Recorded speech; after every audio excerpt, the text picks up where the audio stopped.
Billionaire family slaps black CEO at Gala seconds later. She destroys their $1 B deal. Hello. Everyone, before we begin today's video, I need your help. We've noticed that the channel is losing traction and subscribing is one of the best ways you can help us. It's quick, free, and allows us to continue bringing you great content. Your support means everything. Let's keep this channel growing collectively. Where are you watching from? Drop your city or country in the comments below. Thank you very much. Now let's get back to the story. Getoutofhere. The words cut through the grand hall like shattered glass. Music stalled mid-note. Conversations collapsed into silence. Even the chandeliers seemed to hold their breath. Beneath the arched ceiling of the Gala marble floors, oil portraits, old money staring down from gilded frames, every eye turned to the same place. At the center stood her, tall, still, wrapped in a deep cobalt blue gown that caught the light without asking for it. Her arms were folded not defensively, but deliberately, like someone used to standing through storms without flinching. In front of her, an elderly white woman leaned forward, finger-raised face, flushed with authority that had never been questioned. Not here. Not in this room. Not in decades. I said, "Get out of here," the woman snapped again, louder this time. This is a private event. A ripple ran through the crowd. Phones lifted. Whispers bloomed. A woman in a gold dress sucked in her breath. A man in a tailored tuxedo frowned, unsure whether to intervene or pretend he hadn't seen anything at all. Somewhere near the back, a server froze, mid-step tray trembling. The woman in blue didn't move. She didn't apologize. She didn't explain. She didn't look around for help. She simply met the older woman's eyes, calm, unblinking, unreadable. That calm was unsettling, because people who don't belong usually rush to prove they do. The matriarch took a step closer, invading her space. "Who let you in?" she demanded, voice sharp enough to draw blood. "Security," the word echoed. Heavy. "Hey." Final. A murmur followed. Someone laughed nervously. Someone else whispered, "Is this real?" Another voice cut in low and cruel. "She doesn't look like one of us." Still, the woman in blue stood her ground. Her posture never changed. Her breathing never hitched. If anything, she looked patient. As if she'd been here before. As if she knew something the room didn't. Before we continue, where are you watching from? Drop your city or country in the comments below. And if you believe in dignity and justice, hit like and subscribe. These stories spark change. And we're glad you're here. Now, back to her. The older woman's finger hovered inches from the woman's chest now. Too close. Intentionally so. A line drawn in the air. "This is a charity gala," the matriarch said, lips tight. "$1 billion donors. You don't belong anywhere near this circle." A hush fell again, the kind that presses against your ears. The woman in blue glanced around just once. Not to plead, to observe. Faces full of curiosity, judgment, excitement. No one stepped forward. No one spoke up. Silence had chosen a side. She returned her gaze to the woman in front of her, and for the first time the room felt something shift. Not anger, not fear. Control. Whatever this was, whatever mistake had just been made, it was already too late to undo it. She had learned long ago that silence unsettled people more than anger ever could. The woman in blue didn't step back. She didn't step forward either. She remained exactly where she was, heels planted on marble that had been polished by generations of people who believed this world belonged to them. Around her, the gala slowly restarted, but only halfway. Conversations resumed in fragments. Laughter sounded forced, mistimed. Eyes kept drifting back to her, measuring, judging, searching for cracks that never appeared. Someone near the champagne table whispered. She lost. Another voice followed, lower, sharper. "She doesn't look invited." She heard all of it. She always did. Her gaze moved calmly across the room, not scanning for exits, not seeking allies, just observing. The symmetry of the hall, the oil paintings, the donors whose names were etched into plaques but whose faces no one remembered. Old power loved permanence. It loved walls like these. She had walked through rooms like this before. Boardrooms where conversations stopped when she entered.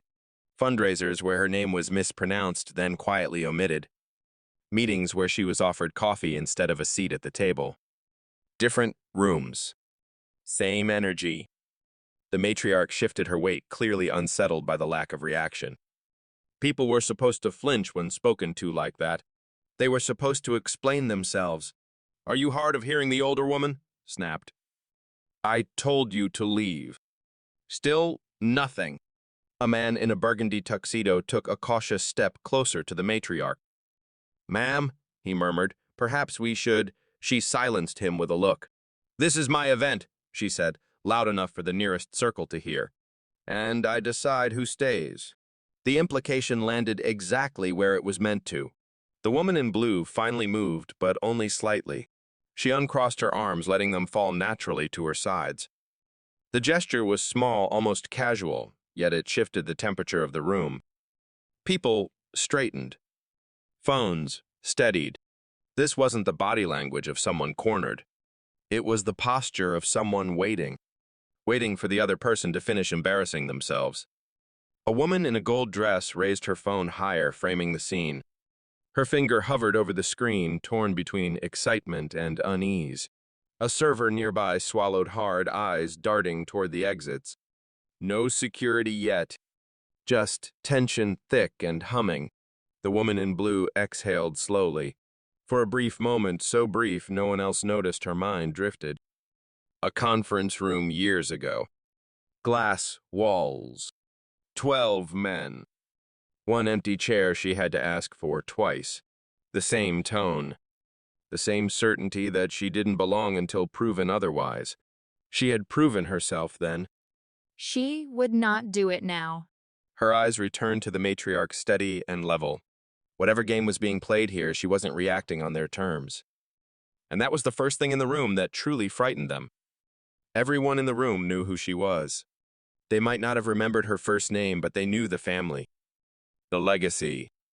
The fortune that stretched back generations and forward into influence no one openly questioned. She didn't need an introduction. The way people made space for her did that automatically.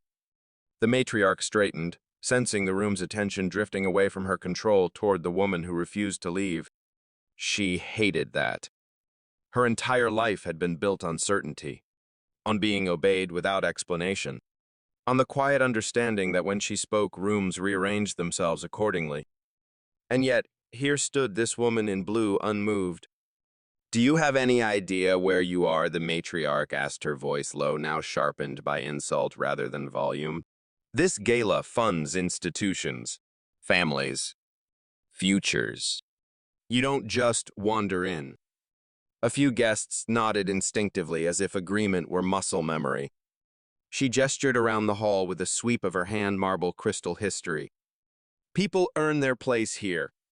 The woman in blue listened, head slightly tilted, expression unreadable. That was the problem. Most people would have rushed to speak, to justify themselves, to list credentials like armor. She didn't. The matriarch felt something unfamiliar rise in her chest, not fear, but irritation edged with doubt.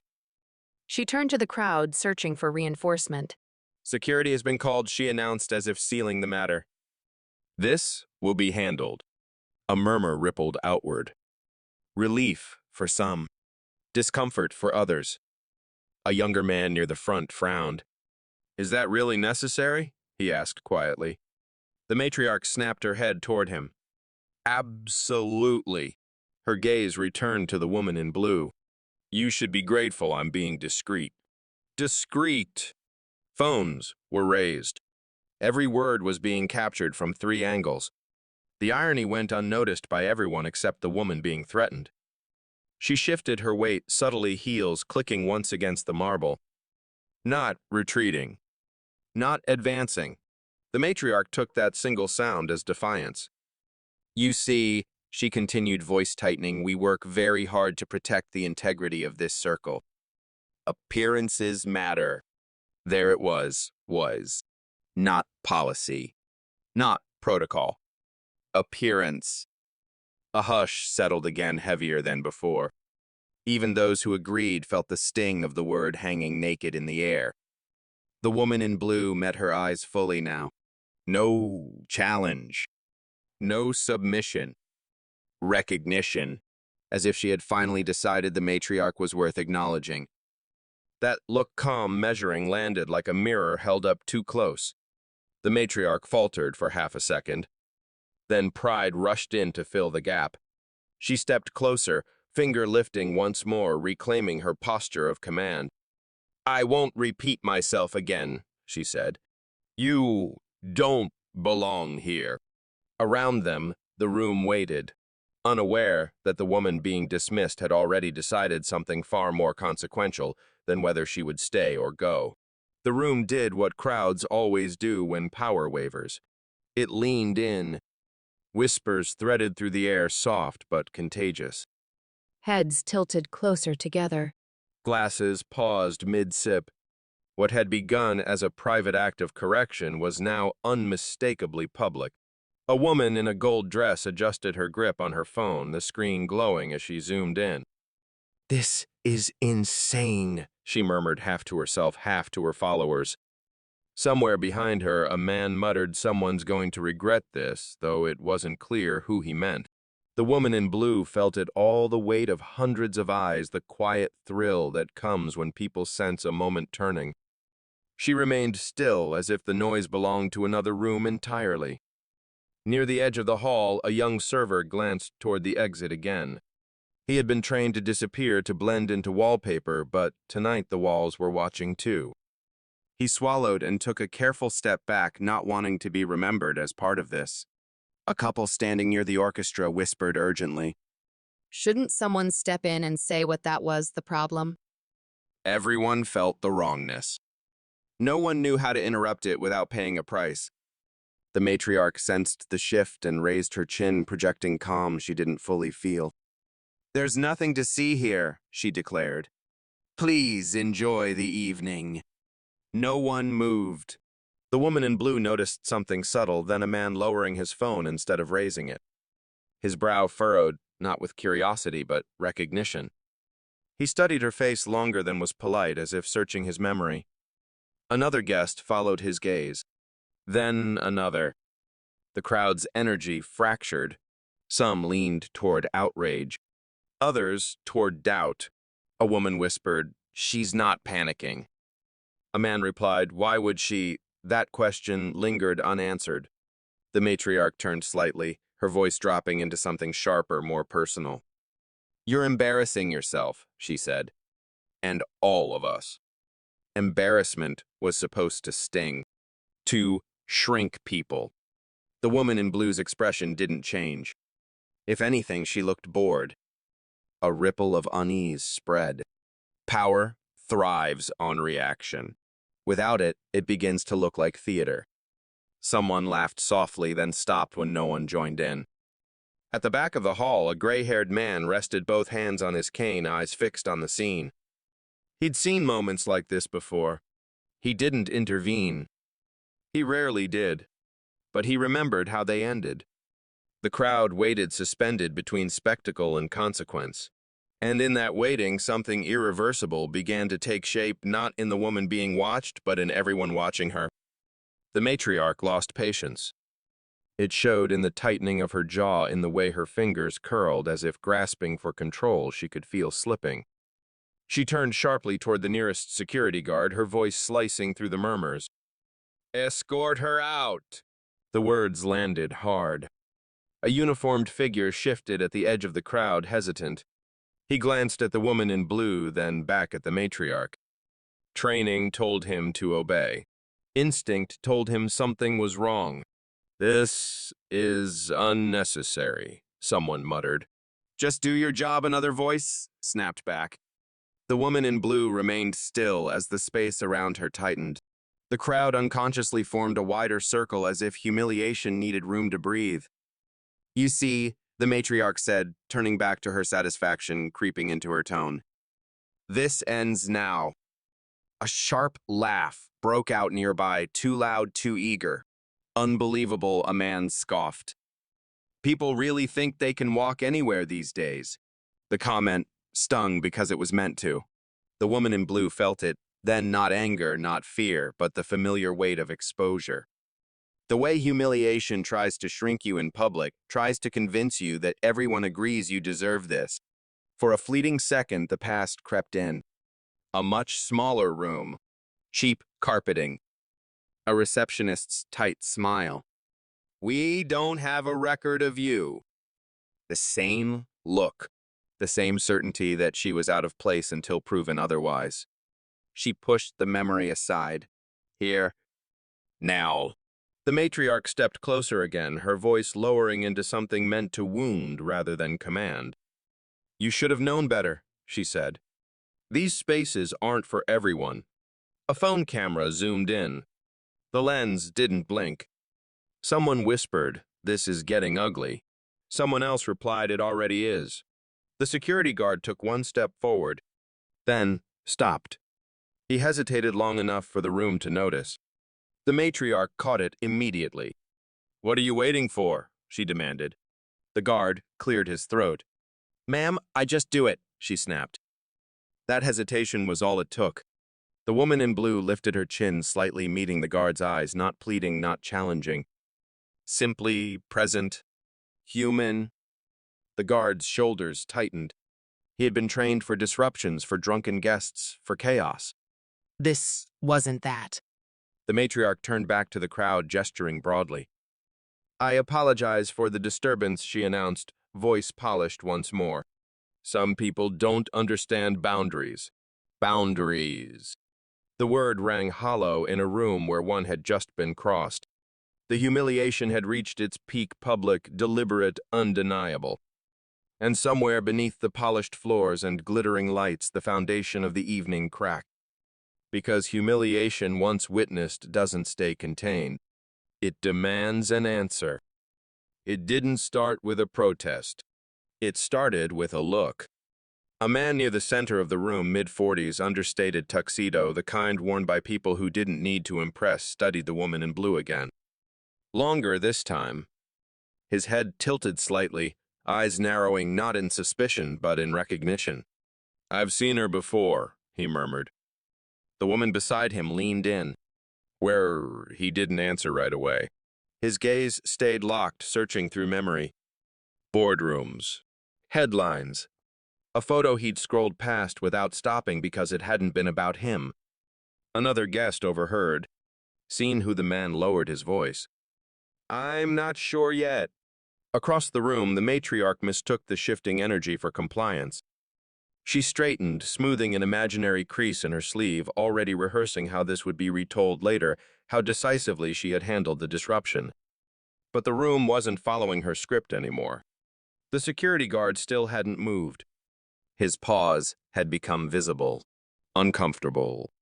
A woman near the bar whispered, "Why isn't he touching her?" Her companion replied, "Because he doesn't want to be the one on camera."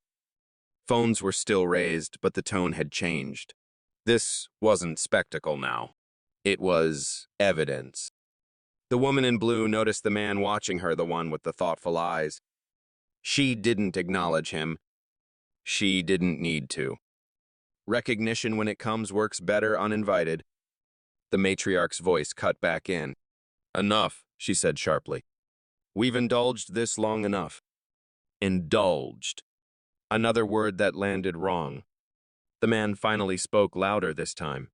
"Excuse me," he said, polite but firm. "May I ask, who exactly are you escorting out?" The question rippled. The matriarch turned on him, irritation flashing. "That's none of your concern." "It became everyone's concern when it turned public," he replied calmly. A beat. No one had challenged her like that all evening. A woman nearby nodded, emboldened. "He's right," she said softly. "This feels excessive." The matriarch laughed, once sharp and humorless. "Please, don't be navy. Navy." The woman in blue finally shifted her gaze just slightly toward the speakers, still silent, still composed. But now, the silence felt different. Intentional. Another guest leaned toward the man. "Do you think she's, I don't know yet?" he said. "But I don't think this ends the way she thinks it does." At the edge of the hall, the gray-haired man with the cane adjusted his stance. "I've seen this before," he murmured to no one in particular. Power always overplays its hand right before it loses. The matriarch felt it then. The room wasn't with her anymore. Not fully. She stepped closer to the woman in blue again, her tone dropping into something tighter, more personal. "You're enjoying this," she hissed. The attention. The woman in blue met her eyes. For the first time, there was a flicker of something unmistakable there. Not defiance. Certainty. And in that moment, the first crack became visible to everyone watching. Because people don't stand like that unless they know something you don't. It happened in a second. The kind of second that rewrites everything that comes after. The matriarch stepped forward again, close enough now that the scent of her perfume cut through the air, sharp, expensive, intentional. Her voice dropped, meant only for the woman in blue. "I am done with this." And then she reached out. Not forcefully. Not violently. But deliberately. Her fingers closed around the woman's upper arm, just above the elbow. A grip practiced through years of moving people where she wanted them subtle enough to deny, firm enough to control. Gasps rippled outward. Phones jolted. A woman near the front whispered she touched her. Another voice followed, stunned. Did she just? The security guard froze. Training screamed at him to intervene. Reality screamed at him not to move. The woman in blue looked down at the hand on her arm. For a heartbeat, the room existed in suspension. She thought briefly of another hand. Years ago. A different setting. A man who thought ownership extended to bodies, to space, to silence. That memory flickered and vanished. This was not that woman anymore. She lifted her eyes, slowly meeting the matriarch's gaze. Her voice, when it came, was low. Even. Unmistakably calm. "Remove your hand." The words were not loud. They didn't need to be. They landed like steel on marble. The matriarch blinked, caught off guard. No one had ever spoken to her that way, not in this room, not in this tone. For a split second, confusion crossed her face. Then pride surged to cover it. "Excuse me," she scoffed, tightening her grip instead of releasing it. "You don't give me orders." That was the moment. The crowd felt it before they understood it, the click of a lock, turning the soundless crossing of a line that could not be uncrossed. A man near the bar muttered, "Oh, no! Someone else whispered she should let go." The woman in blue didn't raise her voice. She didn't pull away. She simply repeated herself, "Remove your hand." The security guard took an involuntary step forward. His radio crackled, forgotten. Cameras zoomed closer, hungry now, no longer entertained. The matriarch's smile faltered. For the first time all evening, she realized the room wasn't watching the woman in blue anymore. They were watching her. And in that charged silence, with her fingers still wrapped around an arm she should never have touched, the balance of power finally unmistakably shifted. The woman in blue didn't pull away. That was what unsettled everyone. Most people would have reacted, flinched, recoiled, raised their voice. She did none of it. She stood perfectly still, eyes steady, breathing slow, as if the hand on her arm were an inconvenience rather than a threat. The matriarch felt it then. Not dominance. Resistance. Not loud. Not chaotic. Immovable. "You heard me," the older woman snapped, trying to reclaim the room. "You don't belong, that's enough." The interruption was quiet. Clean. It didn't compete for attention. It commanded it. Every sound in the hall seemed to drain away at once. Even the phones stopped moving, as if their owners instinctively knew this was a moment that didn't need Zoom. The matriarch's hand loosened just a fraction. The woman in blue spoke again, her voice level measured, unmistakably controlled. "You will remove your hand," she said, "and you will step back. No threat. No insult. No explanation. A statement of fact." The matriarch stared at her, searching for weakness, for uncertainty. She found none. What she saw instead was composure sharpened by experience, the kind that comes from having power questioned too many times to waste energy proving it. Around them, the room leaned forward. The security guard's jaw tightened. He was no longer watching the woman in blue. His eyes were fixed on the matriarch's hand, waiting to see which way this would go. A man whispered, "She's not bluffing." Another replied about what the matriarch scoffed, but the sound lacked its earlier confidence. Slowly, reluctantly, she let go. Her hand dropped. The release echoed louder than a shout. The woman in blue took a single step forward, not into her space, but into the center of the room, reclaiming it. "Thank you," she said softly. It wasn't politeness. It was closure. She turned slightly, addressing no one and everyone at once. "This situation is being handled," she said, calm as still water. "There's no need for further escalation." Escalation. The word landed differently when spoken by someone who sounded like they knew exactly what it meant. The matriarch opened her mouth, then closed it. The crowd had shifted again, subtly but decisively. The certainty she relied on was gone, replaced by something dangerous. Doubt. Tout. The woman in blue reached into a small clutch at her side, not hurried, not dramatic. Just deliberate. She withdrew her phone and glanced at the screen. One tap. Nothing else. No announcement. No explanation. But something about the ease of the motion sent a ripple through the room. Because people who are cornered don't move like that. And people who are about to act never rush. The woman in blue looked down at her phone. Not to check messages. Not to stall. To confirm.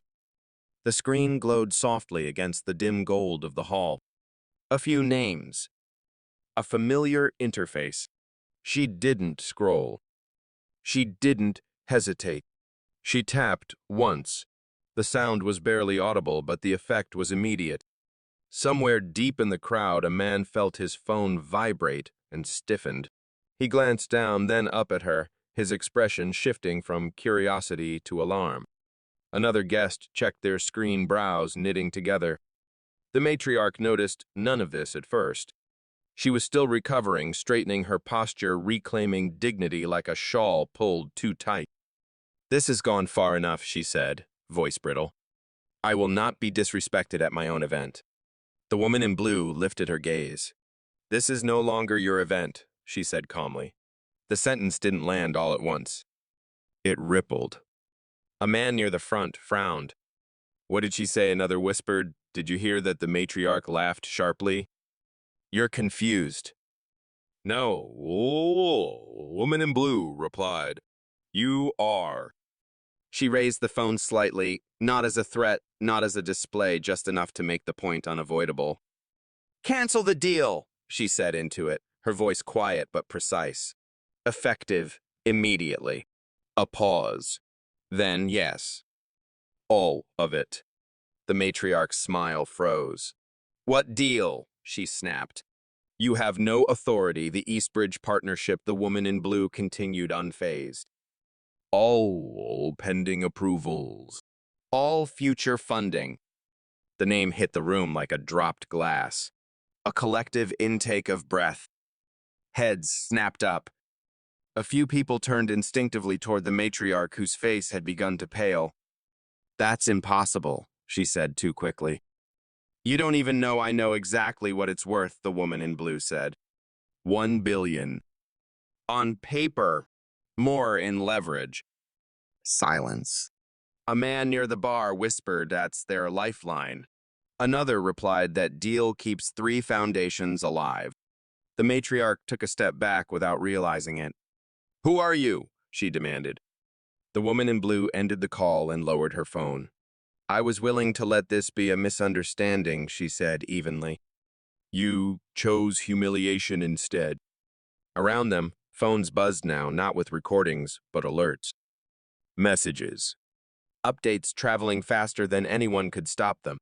The security guard's radio crackled to life with a voice that sounded suddenly unsure. The matriarch's mouth opened, then closed again. For the first time all evening, she was the one searching the room for answers, for support, for something solid to stand on. And finding none. Because the call had already been made, and whatever came next could not be undone. The matriarch tried to speak. Nothing came out. Around her, the room had gone unnervingly quiet, not the stunned hush from earlier, but something colder. Calculating! The kind of silence people adopt when they realize they're standing on the wrong side of history. Who are you? She asked again, more carefully this time. The woman in blue didn't answer right away. She took a slow step forward, heels clicking once echoing across the marble. Not toward the matriarch, but toward the center of the room. Toward the audience that had been watching, recording, judging. She let them see her face fully now. Calm. Composed. Finished. My name, she said evenly, is irrelevant to what just happened. A few brows furrowed. A few phones dipped lower.